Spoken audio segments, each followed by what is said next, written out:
Hello friends, स्वागत है मेरे यूट्यूब चैनल GS24/7 में। फ्रेंड्स, आज हम लोग हार्ट के टॉपिक को डिस्कस करेंगे। हार्ट के कंप्लीट एनाटॉमी को हम लोग समझने वाले हैं। देखिए, जो हार्ट होता है ना, हार्ट की जो स्टडी होती है, जब हम हार्ट को पढ़ते हैं तो हार्ट की स्टडी को हम कार्डियोलॉजी कहते हैं। क्या कहते हैं? कार्डियोलॉजी। ठीक है, जब हार्ट के बारे में जब आप पढ़ते हैं तो उसको क्या कहते हैं? कार्डियोलॉजी कहते हैं। अब देखिए, ये जो हार्ट होता है हमारा, ये हमारे बॉडी के, देखिए हमारा जो डायफ्राम होता है, जो लंग्स का डायफ्राम होता है, वो उसके ठीक बीचों बीच नहीं प्रेजेंट होता। जो हमारा हार्ट होता है वो थोड़ा सा लेफ्ट साइड में टिल होता है, झुका होता है हार्ट।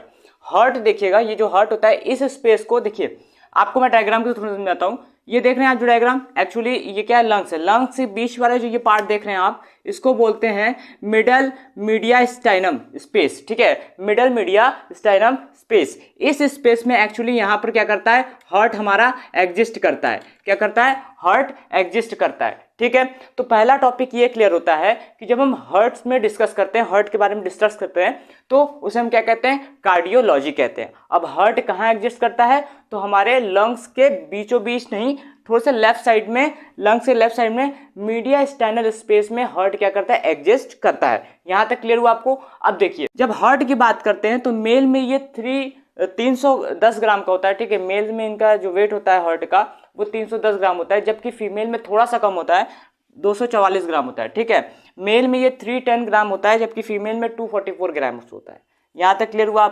जब हम हार्ट को देखते हैं तो हार्ट में मेनली छोटे छोटे चैम्बर्स होते हैं। जब हम हार्ट को पढ़ेंगे तो हार्ट में आपको मैं अभी आगे डिस्कस करूंगा, ब्रीफली डिस्कस करूंगा ह्यूमन हार्ट को।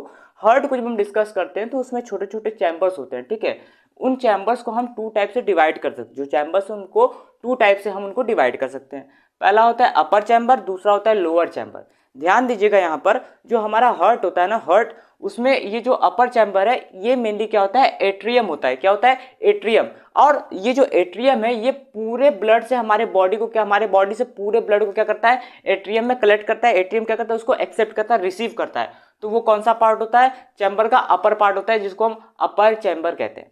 नेक्स्ट देखिएगा लोअर चैम्बर। अब ये जो लोअर चैम्बर है, ये मेनली क्या होता है? वेंट्रिकल होता है। इसका काम होता है ब्लड को पंप करना। ब्लड को पंप करने का काम किसका होता है? वेंट्रिकल का होता है, जो कि कौन सा पार्ट है?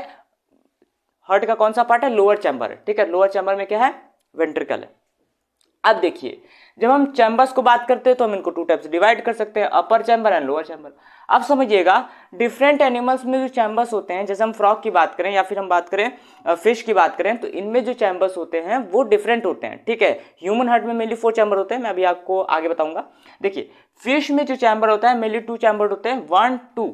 ठीक है, इनमें आप देख सकते हैं जो फिश का हार्ट है, इसमें 2 चैम्बर आपको दिखाई दे रहा होगा, 1 2। अब देखिए, ये 1 है, ये 2 है, तो इसमें इसको क्या कहेंगे? ये एक क्या हो जाएगा? एट्रियम हो जाएगा। क्या हो जाएगा? एट्रियम हो जाएगा। और ये एक क्या हो जाएगा? वेंट्रिकल हो जाएगा। क्या हो जाएगा? वेंट्रिकल हो जाएगा। ठीक है, वेंट्रिकल हो जाएगा। ये एट्रियम एक हो जाएगा और एक हो जाएगा वेंट्रिकल। जब हम थोड़ा सा आगे बढ़ते हैं तो आप देखिए, फ्रॉग में एक्चुअली जो हार्ट होता है वो क्या होता है? 3 चैम्बर्ड होता है। फिश में 2 चैम्बर्ड होता है, हार्ट में 3 चैम्बर्ड होता है। अब देखिए, जो फ्रॉग का हार्ट है, इसमें देखिए ये 1 2 3 चैम्बर है। ठीक है, तो इसमें देखिए 2 एट्रियम होगा। ये दोनों क्या? 2 एट्रियम होगा। एट्रियम की संख्या कितनी होगी? 2 होगी। ठीक है, और इसमें भी देखिएगा, ये हो जाएगा राइट एट्रियम और ये हो जाएगा लेफ्ट एट्रियम। वेंट्रिकल तो एक ही, आपको क्लियर हो गया होगा। अब नेक्स्ट हम बात करते हैं मैमल्स यानी स्तनधारी और एविज, जिनमें पक्षी यानी बर्ड्स आते हैं। ठीक है, तो इनमें जो हार्ट होता है वो 4 चैम्बर्ड होता है। तो ह्यूमन बींग्स में जो हार्ट है वो भी 4 चैम्बर्ड है। तो इनमें जो हार्ट आप देख सकते हैं 1 2 3 4, कितने चैम्बर्ड है? तो 4 चैम्बर्ड है। अब 4 चैम्बर्ड है तो एक राइट एट्रियम हो जाएगा, एक लेफ्ट एट्रियम हो जाएगा, एक राइट वेंट्रिकल हो जाएगा, एक लेफ्ट वेंट्रिकल हो जाएगा। समझ आ रहा है आपको? तो यहां तक आपको क्लियर हुआ? अब देखिए, ये मैंने आपको इसलिए बता दी, एक्चुअली एक ओवरव्यू था हार्ट के बारे में। ठीक है, इसके बाद हम लोग ब्रीफ समझने वाले हैं ह्यूमन हार्ट को। आई थिंक आपको ये क्लियर हो गया होगा। आप इसका एक स्क्रीनशॉट ले लीजिए ताकि बाद में भी आप इसको रिव्यू कर सकें। फिर हम समझते हैं ह्यूमन हार्ट को, मानव हृदय को। ठीक है, चलिए। तो चलिए फ्रेंड्स, ह्यूमन हार्ट को समझते हैं, मानव हृदय को समझते हैं। देखिए, जब हम बात करते हैं ह्यूमन हार्ट की, तो सबसे पहले ह्यूमन हार्ट हम बनाएंगे और फिर समझेंगे। तो देखिए, सबसे पहले हम बनाएंगे नीले। नीले बनाइएगा तो हार्ट बनाना थोड़ा आसान हो जाता है। ठीक है, तो सबसे पहले बनाइए क्या? नीले बनाइए। ठीक है, सबसे पहले नीले बनाइए। नीले बनाने के बाद ये वाला जो आप देख रहे हैं, ये लेयर थोड़ी मोटी होती है, ये वाली लेयर थोड़ी मोटी होती है, और ये वाली लेयर होती है थोड़ी पतली। ये वाली लेयर क्या होती है? थोड़ी पतली होती है।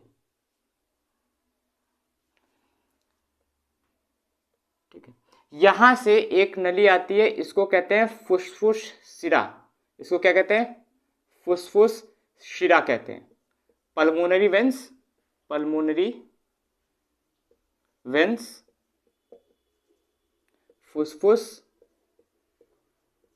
शिरा। ठीक है, फुसफुस शिरा। अब ये फुसफुस शिरा हो गया। अब देखिए यहां पर नीचे की ओर एक वॉल्व झुका होता है, एक वॉल्व होता है। ठीक है, एक वॉल्व यहां झुका होता है। इस वॉल्व को हम कहते हैं बाइकॉस्पिड वॉल्व। ये जो आप वॉल्व देख रहे हैं इसको हम कहते हैं बाइकॉस्पिड वॉल्व, बाइकॉस्पिड वॉल्व। इसके साइड से बगल से ही जाता है एरोटा, महाधमनी। ठीक है, ये महाधमनी है। इसमें एक वॉल्व होता है, इसको कहते हैं एरोटिक वॉल्व। ये वॉल्व क्या कहलाता है? Aortic valve. ठीक है, तो ये बाइकॉस्पिड वॉल्व हो गया, ये एरोटिक वॉल्व हो गया। अब समझिएगा ये यहां से क्लोज रहेगा। ठीक है, हाँ। अब देखिए ऐसा ही फिगर इस साइड भी बनेगा। तो यहां पर भी एक वॉल्व होता है, ये भी नीचे की ओर झुका होता है। इस वॉल्व को हम कहते हैं tricuspid valve, tricuspid valve, tricuspid valve. इस वॉल्व को क्या कहते हैं हम? ट्राइकॉस्पिड वॉल्व कहते हैं। इसके बगल से जाती है पल्मोनरी आर्टरी। ये क्या है? Pulmonary artery. अब इसमें भी एक वॉल्व होता है, इस वॉल्व को हम कहते हैं पल्मोनरी वॉल्व। क्या कहते हैं? Pulmonary valve, pulmonary valve. समझ पा रहे हैं आप? ये हो जाएगा ट्राइकॉस्पिड वॉल्व और ये हो जाएगा पल्मोनरी वॉल्व। अब देखिए ये जो पल्मोनरी आर्टरी है ये तो एरोटा हो जाएगा,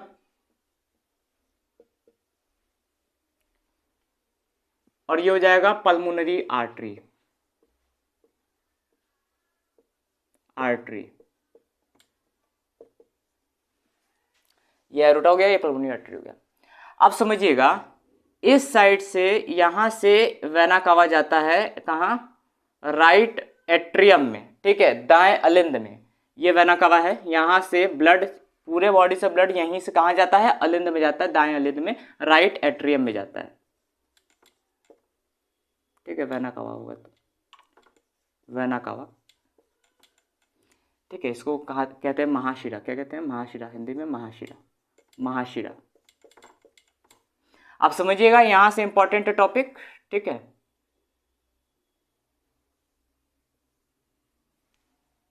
देखिए इसको मैं रेड मार्कर से आपको समझाता हूं। अब देखिए कंप्लीट साइकिल को हम लोग समझने वाले हैं। ब्लड हमारे हार्ट में कैसे फ्लो करता है, कंप्लीट साइकिल को हम समझने वाले हैं। तो चलिए शुरू करते हैं। देखिए सबसे पहले जो ब्लड है हमारा वो पूरे बॉडी से महाशिरा यानी वेना कावा से कहां एंटर करता है? तो इस साइड से भी और इस साइड से भी। कहां एंटर करेगा? तो राइट एट्रियम में। ठीक है, दाएं अलिंद में यहां पर एंटर करेगा। ठीक है, यहां पर ब्लड आ गया। ठीक है, दाएं अलिंद में राइट एट्रियम में ब्लड आ गया। अब ये ब्लड आप देख सकते हैं, इस ब्लड को जाने के लिए और कोई रास्ता है नहीं, तो ये ब्लड कहां जाएगा बताइए? ये ब्लड इस वॉल्व को पार करके कहां पर आएगा? नीले में आएगा। कहां पर? नीले में। कौन से नीले में? तो दाएं नीले में, राइट वेंट्रिकल में। कहां पर? राइट वेंट्रिकल में। अब यहां पर ब्लड जैसे ही आएगा तो वेंट्रिकल का काम होता है ब्लड को पंप करना। अब जैसे ही ये ब्लड को पंप करेगा तो ये ब्लड सीधे किस में चला जाएगा? पल्मोनरी आर्टरी में चला जाएगा। किस में चला जाएगा? फुसफुस धमनी में चला जाएगा। अब ये ब्लड जैसे ही पल्मोनरी आर्टरी यानी फुसफुस धमनी में जाता है तो ये चला जाता है लंग्स के पास। यहां से कहां चला जाएगा? लंग्स में चला जाएगा।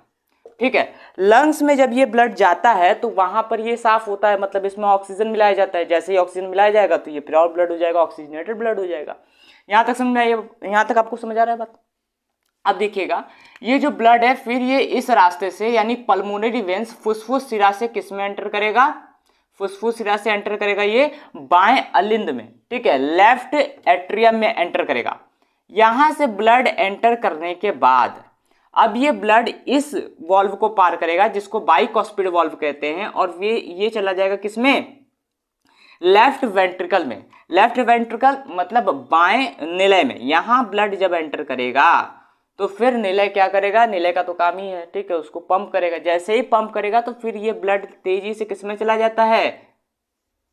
एरोटा में चला जाता है, महाधमनी में चला जाता है। ठीक है, अब समझिएगा ये। अब देखिए जैसे ही ब्लड एंटर करेगा तो बाइकॉस्पिड वाल्व ओपन होगा, जैसे ही ब्लड एरोटा में एंटर करेगा तो एरोटिक वाल्व ओपन होगा। ध्यान दीजिएगा, जब ब्लड एंटर करता है वेंट्रिकल यानी निलय में, तो ये बाइकॉस्पिड वाल्व क्लोज हो जाता है और एरोटिक वाल्व खुल जाता है। आ रही बात समझ में आपको? अब यहाँ समझिएगा, यहाँ पर ये जो दो वॉल्व्स लगे हैं, बाइकॉस्पिड वाल्व एंड ट्राइकॉस्पिड वाल्व, मैंने आपको बताया था वाल्व क्या होता है, एक ही और खुलती है। ठीक है, तो देखिएगा ये जो आप देख रहे हैं बाइकॉस्पिड वाल्व, ये ब्लड एक बार जब वेंट्रिकल यानी नीले में आ जाता है तो दोबारा अलिंद यानी एट्रियम में ना जा सके, इसके लिए यहाँ पर क्या प्रेजेंट होता है, बाइकॉस्पिड वाल्व प्रेजेंट होता है। हिंदी में इसको बोलते हैं द्विवल्नी कपाट। ठीक है, तो ये फिर क्या होता है, जैसे ही ब्लड वापस जाने की कोशिश करता है बाइकॉस्पिड वाल्व क्लोज हो जाता है। लेकिन समझिएगा, ब्लड को निलय यानी वेंट्रिकल से कहाँ जाना होता है, एरोटा में जाना होता है, महाधमनी में जाना होता है। तो जब जैसे ही ब्लड क्या करता है, एरोटा यानी महाधमनी में एंटर करता है, तो फिर वापस ना लौट सके, इसलिए यहाँ पर एक एरोटिक वाल्व प्रेजेंट होता है, फिर ये भी क्लोज हो जाता है ताकि ब्लड वापस निलय में ना आ सके। ये आपको समझ आ रहा है? अब देखिए, ये मैंने आपको कंप्लीट बता दिया। अब इसको एक बार रिवाइज कर लेते हैं। ठीक है, क्विक रिवीजन कर लेते हैं। देखिए, ब्लड सबसे पहले हमारे बॉडी से महाशिरा यानी वेना कावा से कहाँ जाएगा, तो दाएं अलिंद में जाएगा। ठीक है, राइट एट्रियम में जाएगा। राइट एट्रियम से ये कहाँ जाएगा, राइट वेंट्रिकल यानी दाएं निलय में जाएगा। दाएं निलय से कहाँ चला जाएगा, पल्मोनरी आर्टरी में चला जाएगा, लंग्स के पास। ठीक है, फुसफुस धमनी से कहाँ चला जाएगा, लंग्स के पास चला जाएगा, वहां पर इसमें ऑक्सीजन मिलाया जाएगा। आप समझिएगा, ये कंप्लीट हुआ। अब फिर उस रास्ते यानी यहाँ से फुसफुस शिरा से पल्मोनरी वेन से जब फिर से ब्लड एंटर करेगा तो कहाँ एंटर करेगा सबसे पहले, तो लेफ्ट एट्रियम में यानी बाएं अलिंद में एंटर करेगा। ब्लड जैसे बाएं अलिंद में आएगा तो बाएं अलिंद से कहाँ जाएगा, बाएं निलय में। बाएं निलय से फिर ये कहाँ चला जाएगा, धमनी में चला जाएगा, एरोटा में चला जाएगा, और एरोटा से फिर ये पूरे शरीर में चला जाता है। ये आपको क्लियर हुआ? अब देखिए, जब हम बात करते हैं हार्ट के स्ट्रक्चर की, तो देखिए इनमें सबसे पहले हम इनको थोड़ा सा इनको ब्रीफ पढ़ लेते हैं। ठीक है, इनके टॉपिक को एक एक करके पढ़ लेते हैं। जब हम वॉल्व्स को पढ़ते हैं, वॉल्व, तो वॉल्व होते हैं इनमें टोटल 4। वॉल्व इनमें टोटल 4 होंगे। पहला क्या होगा, बाइकॉस्पिड वॉल्व, फिर क्या होगा, एरोटिक वॉल्व, फिर पल्मोनरी वॉल्व, और फिर ट्राइकॉस्पिड वॉल्व। तो वॉल्व कितने हो गए, 4 वॉल्व हो गए। ठीक है, चैम्बर कितने हो गए, 4 चैम्बर हो गए। चैम्बर में देखिएगा 2 क्या हो जाएगा, अलिंद हो जाएगा, 2 निलय हो जाएगा। Right atrium, left atrium. ठीक है, राइट वेंट्रिकल, लेफ्ट वेंट्रिकल। ठीक है, तो वॉल्व 4 हो गए। ठीक है, चैम्बर कितने हो गए, चैम्बर हो गए आपके, चैम्बर भी 4 हो गए। ठीक है, अब समझिएगा, जब हम एक एक पार्ट को जब इसमें इंक्लूड करेंगे तो इसको ब्रीफ पढ़ते हैं। देखिए, सबसे पहले कहाँ एंटर किया, तो वेना कावा में। वेसल्स की बात करें तो पहले वेना कावा में ब्लड एंटर करेगा। निलय से फिर पल्मोनरी आर्टरी, पल्मोनरी आर्टरी से कहाँ चला जाएगा, फेफड़े यानी लंग्स में चला जाएगा। फिर ठीक है, फिर देखिए फुसफुस शिरा यानी पल्मोनरी वेन से जब ब्लड आएगा तो कहाँ जाएगा, देखिए बाएं अलिंद, बाएं निलय, और फिर एरोटा से यानी महाधमनी से पूरे शरीर में चला जाता है। अब देखिए, हार्ट जो होता है, हार्ट के अगर हम लेयर्स की बात करें, एक क्वेश्चन बनता है जीएस में कि हार्ट के कितने लेयर्स होते हैं, तो हार्ट के टोटल 3 लेयर्स होते हैं। ठीक है, हार्ट के कितने लेयर होते हैं, 3 लेयर होते हैं। पहला होता है इस बाहर वाले लेयर को हम कहते हैं पेरिकार्डियम। क्या कहते हैं, पेरिकार्डियम कहते हैं। कार्डियम मतलब मैंने बताया था, कार्डियम मतलब क्या होता है, हार्ट होता है, पेरिकार्डियम। जब हम इसके अंदर वाले परत की बात करते हैं, अंदर वाले लेयर की, तो इसको हम कहते हैं इंडोकार्डियम। क्या कहते हैं, इंडोकार्डियम कहते हैं। क्या कहते हैं, इंडोकार्डियम। तो आई होप आपको समझ आ रहा होगा। फर्स्ट वाले लेयर को, ऊपर वाले लेयर को हम पेरिकार्डियम कहते हैं, और अंदर वाले लेयर को हम कहते हैं इंडोकार्डियम। ठीक है, अब से देखिएगा, समझिएगा, ये वाला पार्ट आप देख सकते हैं, ये बीच वाला पार्ट काफी ज्यादा मोटा है। ठीक है, तो इस वाले पार्ट को हम कहते हैं मायोकार्डियम। क्या कहते हैं, मायोकार्डियम कहते हैं, मायोकार्डियम। ठीक है, मायोकार्डियम कहते हैं। अब समझिएगा, क्वेश्चन ये बनता है, आपको देख के लग रहा होगा स्ट्रक्चर कि यहाँ तो स्ट्रक्चर थोड़ा मोटा है और यहाँ काफी पतला है, इसका रीजन क्या है। तो देखिए, जब हम बात करते हैं, देखिए ये जो निलय है, ये जो दायां निलय है, ठीक है, राइट वेंट्रिकल है, जब ये ब्लड को पंप करता है ना, तो इसको कहाँ भेजना होता है, लंग्स में भेजना होता है। अभी आपको मैंने पहले वाले स्लाइड में बताया, लंग्स तो पास में ही है, तो ज़्यादा इसको प्रेशर की ज़रूरत है नहीं। तो ये जब पंप करता है ब्लड को, तो ये लंग्स में भेजता है। ठीक है, तो उसको ज़्यादा प्रेशर की ज़रूरत नहीं है, इसलिए यहाँ की मांसपेशियाँ ज़्यादा मोटी नहीं होती हैं। लेकिन जब हम बात करते हैं बाएं नीले की, यानी क्या होता है लेफ्ट वेंट्रिकल की, तो इसको ब्लड जब पंप करता है ये, तो इसको भेजना होता है फिर पूरे शरीर में। अब आप बताइए जब पूरे शरीर में भेजना है तो उसको ज़्यादा शक्ति की ज़रूरत पड़ेगी। तो यहाँ की मांसपेशियाँ काफ़ी मजबूत होती हैं और काफ़ी मोटी होती हैं, जिससे ये ब्लड को पूरे बॉडी में पहुँचा सकें। यहाँ तक आपको क्लियर हुआ? आई होप आपको ये सारे टॉपिक्स क्लियर हो गए होंगे। ठीक है, अब देखिए ये जो हार्ट है हमारा, देखिए हार्ट की जब स्टडी करते हैं तो उसको कार्डियोलॉजी कहते हैं, मैंने आपको पहले बता दिया था। लेकिन हार्ट की बीट को सुनने के लिए, ठीक है, आप देखेंगे डॉक्टर्स के पास एक मशीन होती है जिसको स्टेथोस्कोप कहते हैं, हिंदी में कहते हैं उसको आला। ठीक है, तो हार्ट यानी हार्ट की बीट्स को आप आले यानी स्टेथोस्कोप की मदद से सुन सकते हैं। अब समझिएगा जब हम इनके हार्ट बीट को सुनते हैं तो ये हार्ट बीट आता कहाँ से, मतलब आवाज़ कैसे आता है। तो देखिए आप ये जो देख रहे हैं, ये जो वॉल्व्स आप देख रहे हैं, बाइकॉस्पिड valve, tricuspid valve, aortic valve, ठीक है, पल्मोनरी वॉल्व, तो देखिएगा जब ये खुलते हैं और बंद होते हैं तब इनमें लब डब की आवाज़ आती है। तो ये जो लब डब की आवाज़ है इन्हीं कपाट यानी इन्हीं कॉस्पिड वॉल्व्स, बाइकॉस्पिड वॉल्व और ट्राइकॉस्पिड वॉल्व के खुलने और बंद होने की वजह से आती हैं। ठीक है, ये मतलब इनका जो बीट्स है काफ़ी ज़्यादा होता है, ये बंद होते हैं खुलते हैं तभी इनका आवाज़ आता है, लब डब की आवाज़ आती है। यहाँ तक आपको क्लियर हुआ? अब देखिए हार्ट में, देखिए ये जो बीच वाला आप देख रहे हैं पार्ट, ये जो दोनों वेंट्रिकल्स को सेपरेट कर रही है, सेपरेट मतलब अलग कर रही है, तो इस वाले पार्ट को हम कहते हैं सेप्टम। क्या कहते हैं? सेप्टम कहते हैं। क्या कहते हैं? सेप्टम। हार्ट के स्ट्रक्चर को देखिएगा तो आपको नीचे वाला स्ट्रक्चर थोड़ा नुकीला दिखाई देगा, थोड़ा सा नुकीला है, ठीक है, नीचे वाला थोड़ा सा झुका हुआ नुकीला है। इस वाले पार्ट को हम कहते हैं एपेक्स कहते हैं। क्या कहते हैं? एपेक्स कहते हैं। इस वाले पार्ट को एपेक्स करते हैं। अब जब ऊपर वाले पार्ट को आप देखेंगे तो ये थोड़ा सा बेस लाइक स्ट्रक्चर है, आधार लाइक स्ट्रक्चर है, तो इसको हम कहते हैं बेस। क्या कहते हैं? बेस कहते हैं। मेनली जो एपेक्स होता है वो ऊपर की ओर होता है, लेकिन हार्ट की बात करें तो इसका एपेक्स नीचे की ओर होता है, उसका जो बेस होता है वो ऊपर की ओर होता है। आई होप आपको एक एक चीज़ क्लियर हो रहा होगा। ठीक है, ये आपको क्लियर हो गया। अब देखिए हार्ट का जो टेस्ट होता है ना, हार्ट को जो टेस्ट करते हैं तो हार्ट का जो टेस्ट होता है, एक टेस्ट होता है जिसको ट्रेडमाइल टेस्ट कहते हैं और एक दूसरा टेस्ट होता है जिसको कहते हैं ईसीजी। ठीक है, तो ईसीजी और ट्रेडमाइल टेस्ट की मदद से हम इसको टेस्ट कर सकते हैं। इसका टेस्ट किसकी मदद से करते हैं? ट्रेडमाइल टेस्ट और ईसीजी। ईसीजी जो होता है, ईसीजी मशीन आपने सीरियल वगैरह में देखा होगा, पेशेंट के बगल में एक मशीन लगी होती है जिनमें फ्रीक्वेंसी चलती है, वो ईसीजी होता है। क्या होता है? ईसीजी होता है। अब देखिए यहाँ पर एक इंपॉर्टेंट टॉपिक है। देखिए ये जो आप देख रहे हैं, ये जो अलिंद है, यहाँ पर एक सर्कुलर नोड होता है, इसको कहते हैं SA नोड। क्या कहते हैं? SA नोड कहते हैं। अब समझिएगा SA नोड, साइनोएट्रियम नोड, ये जो नोड है यहाँ पर आप देख सकते हैं SA नोड, ये क्या करता है? एक इलेक्ट्रिक करंट जनरेट करता है, जिसकी वजह से ये जो हमारा हार्ट है ये कंप्लीटली क्या करता है? मूव करता है। मतलब ये क्या करता है? फूलता है, सिकुड़ता है। ये जो हार्ट बीट चलता है इसके लिए कौन रिस्पॉन्सिबल है? SA नोड रिस्पॉन्सिबल है। ये एक इलेक्ट्रिक करंट जनरेट करता है। अब समझिए जब पर भी कभी ये SA नोड किसी पेशेंट में काम करना बंद कर देता है या खराब हो जाता है तो इसकी जगह एक आर्टिफिशियल मशीन लगा दिया जाता है जिसे कहते हैं पेसमेकर। ये जो पेसमेकर है ये इसकी जगह ऑपरेशन करके लगा दिया जाता है, जो हार्ट की बीट्स को क्या करता है? रेगुलेट करने लगता है। ठीक है, ये आपको क्लियर हुआ? आई होप ये क्लियर हो गया होगा। अब समझिए एक टॉपिक और इसमें है, मेनली जीएस के पॉइंट ऑफ व्यू से। देखिए मैं एक एक टॉपिक को स्टेप बाय स्टेप इसलिए भी इंक्लूड कर रहा हूँ कि जब हम हार्ट पढ़ ही रहे हैं तो इसको सारे टॉपिक को कवर कर लेते हैं। ठीक है, एक एक टॉपिक को जिससे क्वेश्चन बन सकते हैं।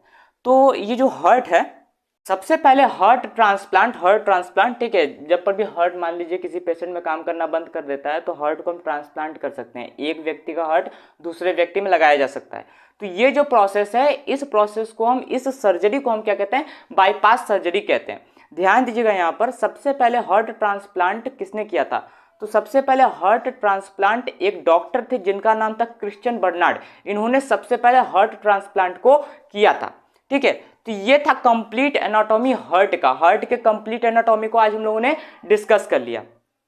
एक एक्सेप्शन है, और एक्सेप्शन ये है कि जब मैंने सर्कुलेटरी सिस्टम पढ़ाया था तो एक स्टूडेंट का कमेंट आया था, उन्होंने कहा था कि सर आर्टरी और वेंस दोनों में एक एक्सेप्शन ये होता है कि आर्टरी में हमेशा शुद्ध रक्त बहता है, फिर भी उनमें एक एक्सेप्शन है कि उनमें थोड़ी देर के लिए क्या होता है? अशुद्ध रक्त बहता है।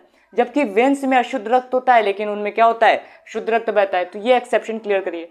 तो देखिए जब हम हार्ट, इसके साथ ही हम उसको भी क्लियर कर देते हैं। हार्ट में ही देख लीजिए, यहाँ पर ये जो आप वेना कावा देख रहे हैं, महाशिरा देख रहे हैं, जैसे ही ब्लड इससे एंटर करता है, किसमें, जैसे ही ब्लड इसमें एंटर करेगा राइट एट्रियम में, दायां अलिंद में, तो ब्लड जैसे ही एंटर करेगा तो इसमें, ये तो क्या है, वेना कावा महाशिरा से आ रहा है, तो इसमें ऑक्सीजन नहीं है, मतलब ये प्योर ब्लड नहीं है। तो ये ब्लड देखिएगा, ये जो ब्लड है, ये ब्लड जैसे ही निलय में एंटर करेगा, दाएं निलय में एंटर करेगा, और जैसे ही निलय इसको पंप करेगा, तो ध्यान दीजिएगा जब ये पल्मोनरी आर्टरी यानी फुसफुस धमनी में जाता है तो है तो ये धमनी, लेकिन इनमें ब्लड शुद्ध नहीं है, मतलब इनमें ऑक्सीजन नहीं है। लेकिन थोड़ा सा ध्यान दीजिएगा, कॉन्सेप्ट ये है कि जैसे ही ब्लड इसमें से लंग्स में जाता है तो लंग्स में तो ये ऑक्सीजन लेने जा रहा है, अभी इसने ऑक्सीजन तो लिया नहीं है, अभी ऑक्सीजन क्या कर रहा है, लेने जा रहा है। तो इसलिए क्या होता है कि ये धमनी यानी आर्टरी होकर भी इनमें ब्लड क्या होता है, अशुद्ध ब्लड बहता है। ठीक है, फिर जब हम इस साइड आएंगे तो आप देखेंगे फुसफुस शिरा, अब ये तो पल्मोनरी वेन्स है लेकिन इसमें बहना चाहिए अशुद्ध रक्त। ठीक है, इनमें क्या बहना चाहिए, अशुद्ध रक्त। लेकिन देखिएगा जैसे ही लंग्स से ब्लड होकर आता है तो अब तो उसमें ऑक्सीजन मिल चुका है, तो वो प्योर ब्लड हो चुका है। अब ये प्योर ब्लड फुसफुस शिरा यानी पल्मोनरी वेन से कहां पर आएगा, तो बाएं अलिंद यानी लेफ्ट एट्रियम में आएगा, लेफ्ट एट्रियम से बाएं निलय यानी लेफ्ट वेंट्रिकल में आएगा। जब ये वेंट्रिकल यानी निलय उसको पंप करेगा तो फिर किस में चला जाएगा, एरोटा में चला जाएगा, धमनी में एरोटा में चला जाएगा, धमनी में चला जाएगा। अब देखिए, अब ये जो प्योर ब्लड है ये धमनी से कहाँ चला जाता है, पूरे शरीर में चला जाता है। तो ये एक छोटा सा एक्सेप्शन था जिनमें ब्लड क्या हो रहा था, धमनी में भी क्या हो रहा था, शुद्ध बह रहा था, और शिरा यानी वेंस में भी क्या बह रहा था, थोड़ी देर के लिए क्या बह रहा था, शुद्ध बह रहा था। तो ये आपको क्लियर हुआ। आई होप आपको सारे कॉन्सेप्ट क्लियर हो गए होंगे। फ्रेंड्स देखिए, ब्लड के मैंने 4 पार्ट बनाए हैं, आगे के टॉपिक्स में मैंने पिछले वीडियोस में मैंने सारे टॉपिक को क्लियर किया है, डिस्क्रिप्शन में उसका लिंक है, अगर आप चाहें तो उसको देख सकते हैं। लेकिन देखिए, ये जो मैंने हार्ट के एनाटॉमी को क्लियर किया, आप इसको 1-2 बार रिव्यू कर लीजिएगा, जिससे आपको इसको कंप्लीट इसकी एनाटॉमी समझ में आ जाए और सारे कॉन्सेप्ट क्लियर हो जाए। देखिए, ये वीडियो बनाने का मेन पर्पस यही है कि आपको सारे कॉन्सेप्ट एक एक करके क्लियर हो जाएं। ठीक है फ्रेंड्स, अगर आपको ये वीडियो अच्छा लगा हो तो आप मेरे चैनल को सब्सक्राइब कर सकते हैं, लाइक कर सकते हैं और अपने फ्रेंड सर्कल में शेयर कर सकते हैं। जय हिंद, जय भारत।